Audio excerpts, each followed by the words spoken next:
Hey guys, come with me and let's go pick up this load going from Zachary, Louisiana to Oklahoma City. So first thing we do when we pull up to the Georgia Pacific, we're going to pull these tandems all the way to the back so we can jump in that inspection lane with everybody else. Now, when you go into these paper plants, most of all these paper plants, before you can even get to the back, get to your load, or even get your paperwork, you have to take that trailer to the inspection. Now, when they get you to the inspection, only thing they're checking for is to make sure your trailer is clean, make sure your trailer, all your seals around the doors are good, and make sure there's no holes in the trailer. And the only reason why they do this, they get in the trailer and they lock themselves in there just so they can see any light. And the reason why they do that, is because they want to make sure there's no holes because you're hauling paper. And when you're hauling paper, the worst thing to paper is water.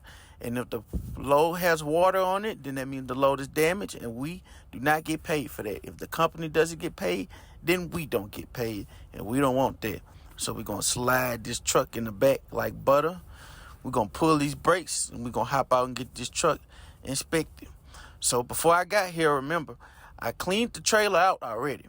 I kind of checked the trailer already because I knew what I was getting into to make sure, it was good. But unfortunately, this trailer got rejected. It didn't get rejected because it had holes. It didn't get rejected because of the seals. It got rejected because the federal inspection date was off. So we took it down the road to the Grimion, and I told them what my situation was. They looked it up in their computer.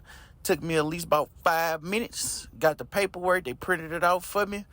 Then I took that paper and I brought it back to the Georgia Pacific. They approved the trailer. So what I could have did at this point, I could have just went to the back, but instead of just going to the back and taking the paperwork with me, I put the paperwork that they printed out for me at the Grimion and I put it in the back of the trailer. Reason why? Because in this trucking game, they always find reasons to make it harder for us, so at least make it easier for the next person. So I put it there so the next person grab the trailer, they won't have to go through what I go through. They can just grab that paper and the data's on there. So now we're going to leave the inspection lane and we're going to the scales. When you're at any paper plant, they want to scale you when you're light and they want to scale you when you're loaded. It always takes a good minute and there's always a JB Hunt truck waiting. I don't know why. JB Hunt is always waiting. Some days it's a line of trucks. Some days it's only one truck. Today it was one truck. So I pretty much know I'm going to get in and out of that thing. So when I get to the scale, they're going to scale me. They're going to give me my paperwork. They're not going to give me my bill of lading. They're just going to give me my paperwork to tell me where to drop this empty trailer and to pick up that loaded trailer. So I'm going to get out, take my inspection paper, and go to the guard shack. But I forgot my inspection paper, so I had to go back to the truck, grab it, then go back to the guard shack. So get my paperwork from them, figure out where I'm dropping this empty trailer at, and figure out where's my loaded trailer at. I'm trying to get out here as quick as possible. The quicker we get on the road, the more money we see. The longer we taking these shipping places, the longer it's going to take for us to get some money. Anyway, though, I got out the truck because the woman had called me back because, I don't know, she was an older lady. I guess she forgot that she checked me, so she made me come back just for me to confirm that she already checked me. So we went back and we went and did that. So I'm driving through the paper plant. It's a lot of stop signs. It's a big building. It's a very huge building. If you live in the southern region, you know about plants and you know how big plants is. So look, this next part of this video, I'm going to slow it down. This is for all the people that are new to trucking. I'm pretty new to trucking, but are very new to trucking having backing problems.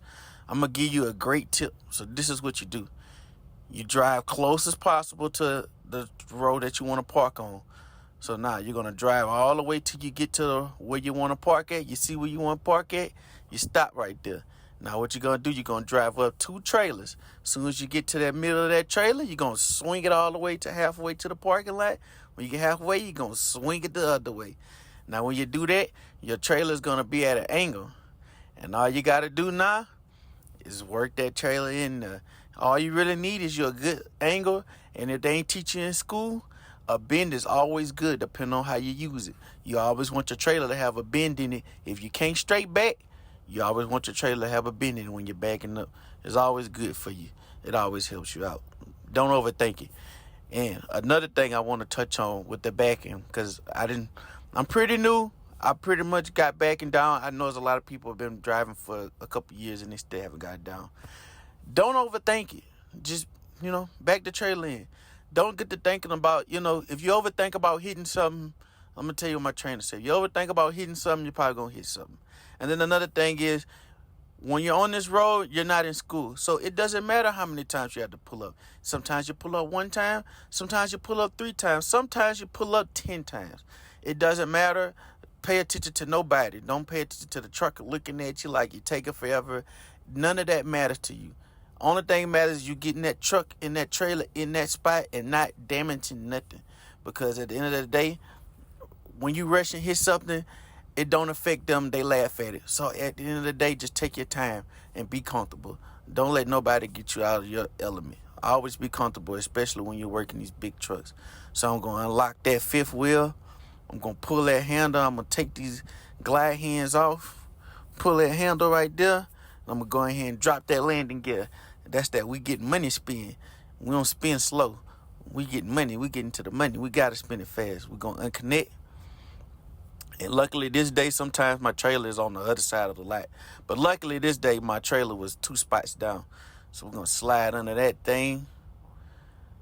Sometimes I can notice when the trailer is low. Sometimes I can't.